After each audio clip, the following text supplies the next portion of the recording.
assistance, or an organization about which the activities, events, and inner functioning or membership are concealed. Those two things don't really describe a lot of the organizations and societies that we study. It's kind of interesting. According to those definitions, a secret society in our community might not really be considered all that secret at all. Membership, for instance, was usually very much out in the open. We've got group photos of the Masons and the Oddfellows and all these different, wearing their regalia in public for public events and different ceremonies. So there wasn't this great effort to conceal people's identities or membership in a lot of these groups. It kind of, as a case point, I compared the Freemasons to the Farmers Hall Society, which was a very, very well-known and public organization, a fraternal organization that was established in Pendleton in 1815, one of the earliest of its kind, really. And it did have some similarities with what you might imagine as a Freemason group, including exclusive membership, usually a membership, especially early on, that would be limited to white men, and infrastructure for the economic and political benefits that go along with membership, so they could kind of offer favors to their members, or maybe help somebody out of a pinch if need be. And then the leadership might have certain names or ranks that go along with it. But the main differences that you would see between the Farmers Hall and the Masonic Lodge would be in the wearing of the ceremonial regalia. The things that were really kept secret were the actual details of the rituals themselves and what items were used in rituals and in what ways. And then there's also this sort of language that's spoken among members that may not be common knowledge to the rest of the public. So those are the main differences. Where were the women, though, right? Like I said, all the societies were kind of limited to white men, typically. And what you'll find later on as we go, each of the societies that we studied ended up having a women's auxiliary. And that's kind of one of the ways that the ladies could get involved and have their own initiatives within sort of the same umbrella as the groups their husbands might have been involved in. But as part of the conspiracy side of what you might think, excluding people from the group would mean that you're trying to keep power from them in certain senses. But women found ways to wield power, especially in Anderson County and throughout the South. Two of the examples that we brought out in the exhibit where this was the case was with Pearl Fant. For instance, she was the leader of the Anderson Area Civic Association, and they got a lot done. It was largely a group made up of women, but she was the head of it, and they made countless improvements to the county in the time that she was a leader, including beautifying the downtown, making improvements to the jail and the way that the chain gang would operate to make that more humane. Just to go down a quick list here, they lobbied to establish the first state-sponsored health unit, started a program called the Loan Chest to dispense sick room articles and maternity fund for maternity cases, planted more than 80,000 trees in Anderson County to improve the environment. So this was not somebody who was laying around not being productive or staying busy. And on the flip side of that, there's, of course, a regional group called the Daughters of the Confederacy, which, John, you and I were just talking about some of the things that they were able to accomplish.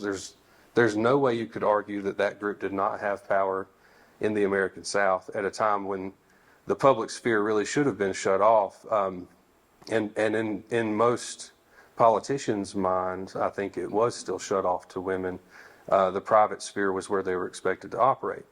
But the UDC, regardless of whether you agree with what they accomplished, they did it. And they found many different ways to accomplish their goals throughout the South, and not secret at all in their operations. So, and then we talked about meeting places.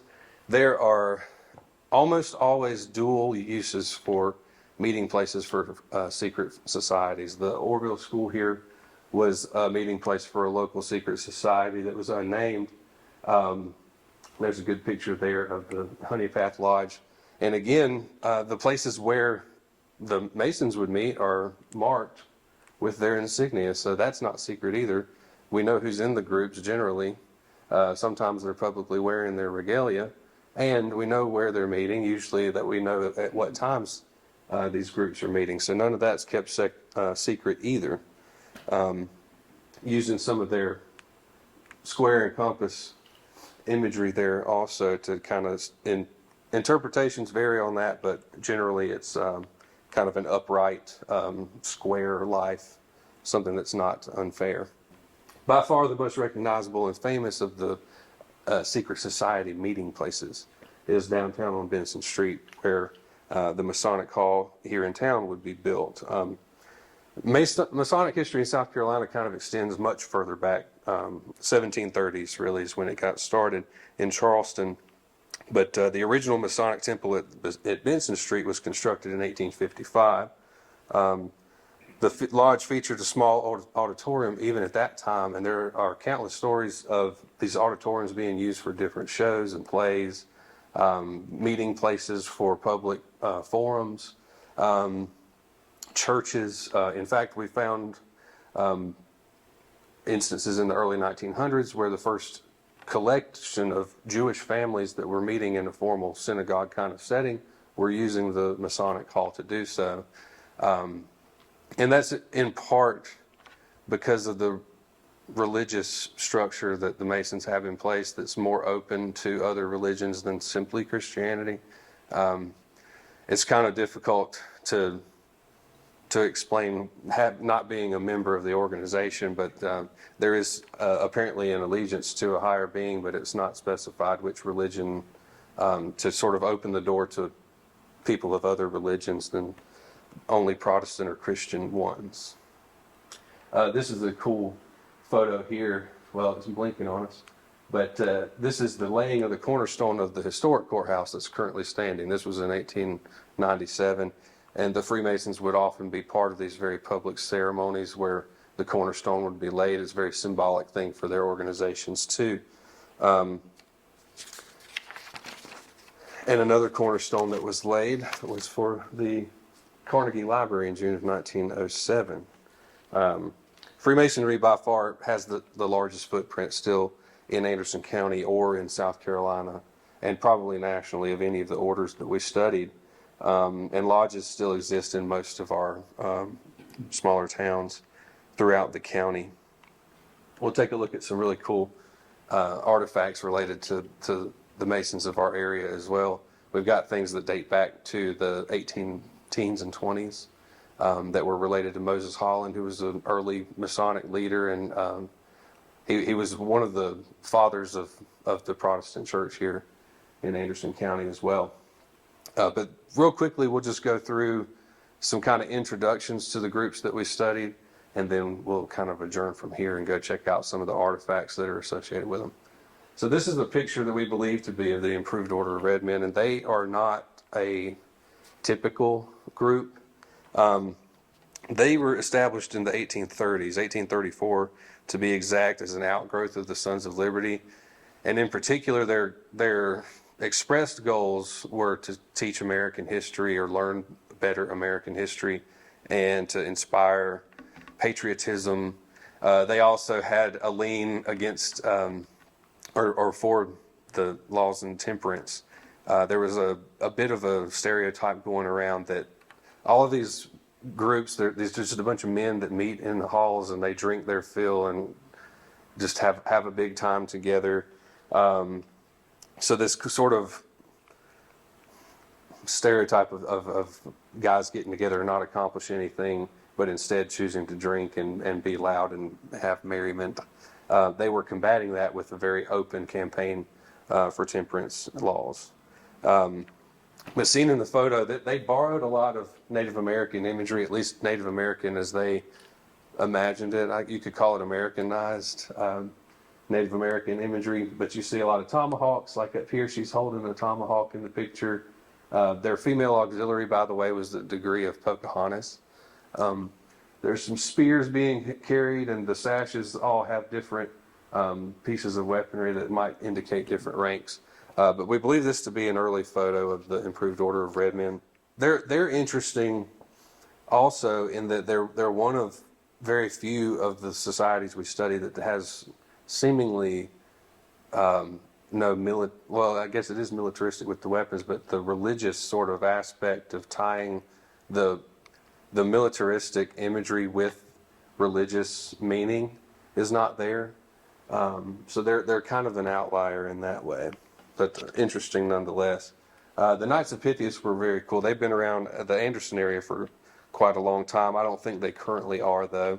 And I also don't know that there are any Improved Order of Red Men organizations still currently in the county either. But the Knights of Pythias borrowed their name from Greek character, kind of mythological characters of Pythias.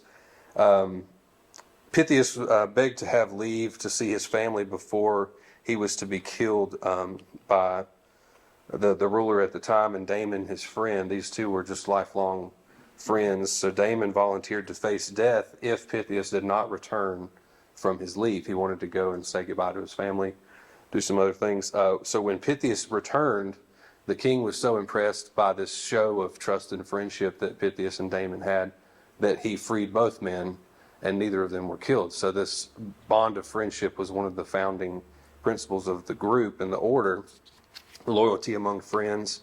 But they were officially founded in the U.S. in 1864, and they identify themselves very much with Abraham Lincoln, who himself recommended that the order petition Congress for their charter. And it had the effect that they were the first, they were the first order to be chartered by act of the U.S. Congress. There were local lodges in Anderson and Honeypath and other locations within the county, but their community service really focused on orphaned children, and that was something that was also shared. A lot of times groups with the same initiatives would work together with some of the same monies to try to accomplish the same goals. And they, in the nationwide today, they have a charity partnership with the American Cancer Society too. But this is a really great one to be able to see some of the imagery. The FCB stands for Friendship, Charity, and Benevolence in this insignia here. And then that's just a pen and ink depicting the part in there of Damon and Pythias. These uniforms, you could kind of see some similarities. A lot of them have sashes. Those are easy ways to denote rank. But the Oddfellows by far have the best name, in my opinion. And it was sort of a catch-all. This was an English group originally, and the Oddfellows name just comes from, people who do any odd thing, tradesmen, they can all come. And it was more labor focused than some of the other ones.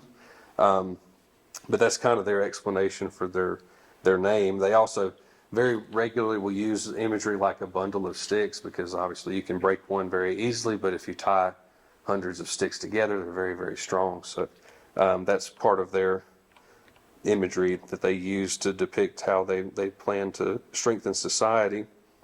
They were pretty remarkable as a group. They had certain things in place, like emphasis on labor issues, but also they had funeral assistance, and like when a breadwinner of the family would pass away, they had programs in place to help keep the money flow. And their female auxiliary is called the Rebeccas, and they're actually pretty historic because they were the first female auxiliary to be established by one of these groups in 1851. That's when the degree of Rebecca was established.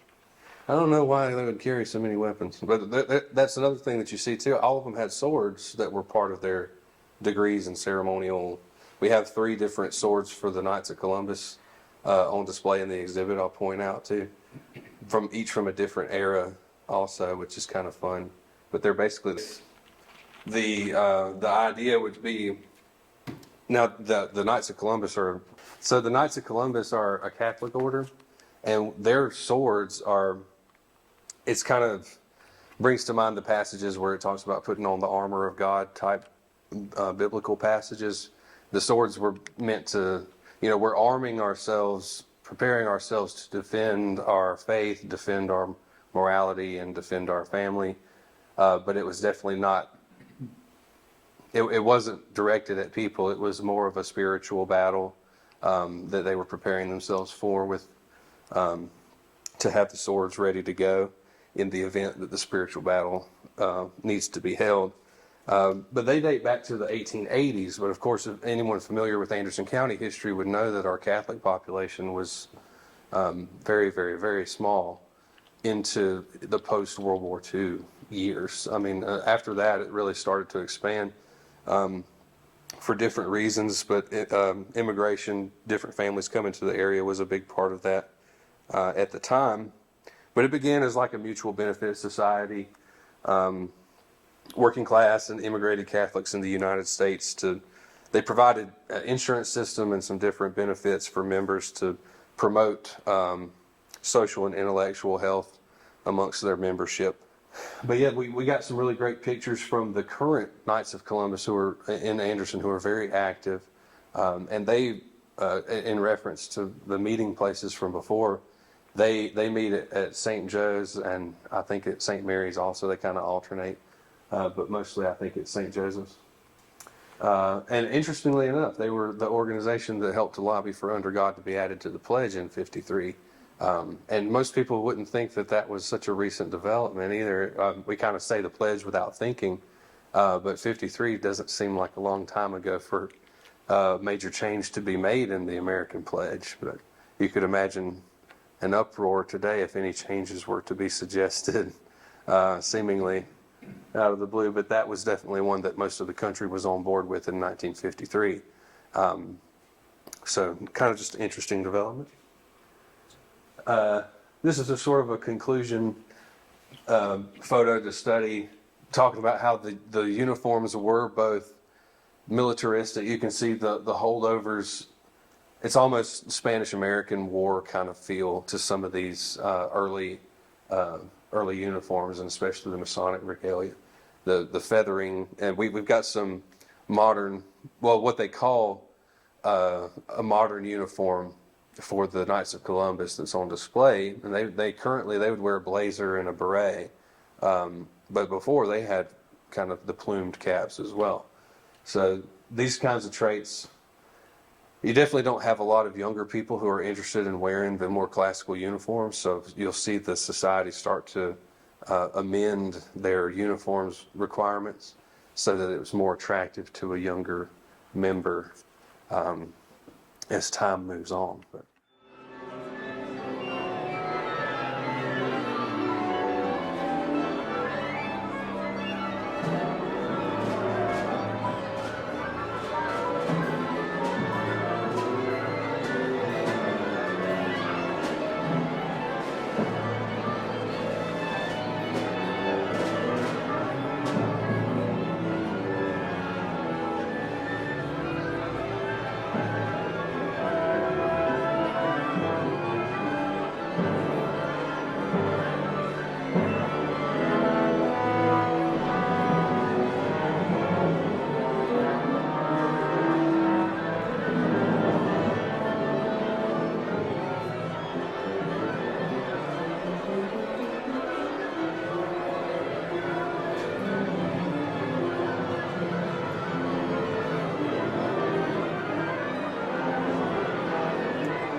What gave you the idea, or the museum the idea, to do this new exhibit you've got on secret societies?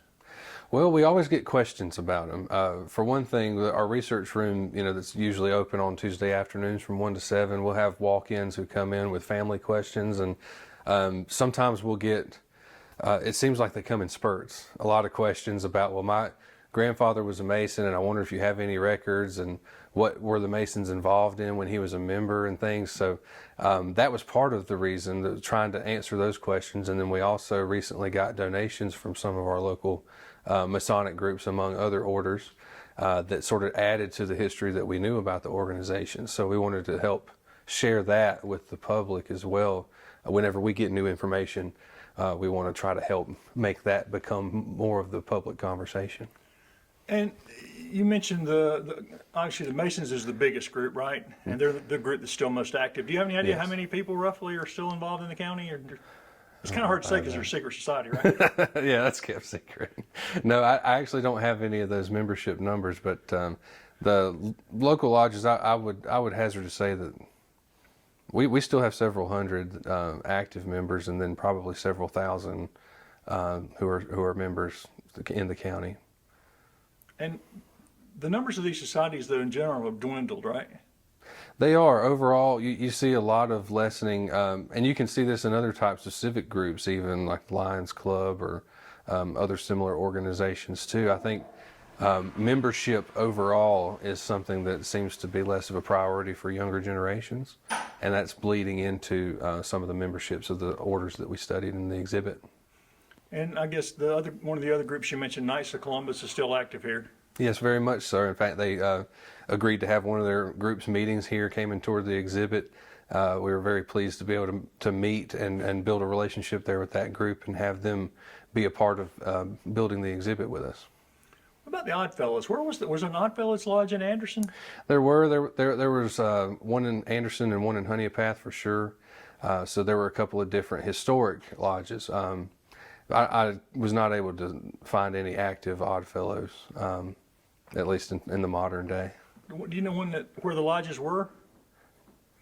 I don't. You talked about Well, we did. I did say that we had record of the Piedmont Lodge being above the store there. So that was one of those instances where several different groups were sharing a meeting space, which was pretty common that we found in research. And that might have been the situation for a lot of groups, that they would share meeting spaces. We had record of some who met in school buildings and some that met in churches and some that shared space over top of local businesses, or at the Masonic Hall's case, that facility obviously doubled or tripled or quadrupled for so many different purposes, including the theater that was there, the stage shows, and the public forums that would be held there. So multiple use. what other groups that were here are not here anymore? We studied the Improved Order of Red Men to a certain extent, and they don't seem to have much of an Anderson County presence anymore. Also attempted to study some of the Modern Woodmen. They are active today, but we didn't have a lot of historical information for them in our archive, at least. So there's pieces of this puzzle that we are obviously still looking for. So if anybody out there would have more information on a different group that they don't see us doing a dive into, we're happy to look at resources they might have. Have people donated a lot of artifacts from these groups that y'all do have? Yes, we've got a lot of partners who have helped us a bunch, individual members, and also at the lodge level. Sometimes we've gotten donations at the lodge level. And also from families. I mentioned the family of Moses Holland that played a huge role in preserving some of his Masonic regalia that has lasted from the early 1800s. And the museum now cares for those in our permanent collection. So it's kind of an honor to have things that date so far back in our county's history. Yeah, so the title of the exhibit is Not So Secret Societies, kind of a play on that. It'll be here until probably early April. So we're excited to have people come, schedule a tour, or you can just come and self-guide. That's totally fine as well. The Anderson County Museum is open Tuesdays from 10 to 7, and it's open Wednesday through Saturday from 10 to 4.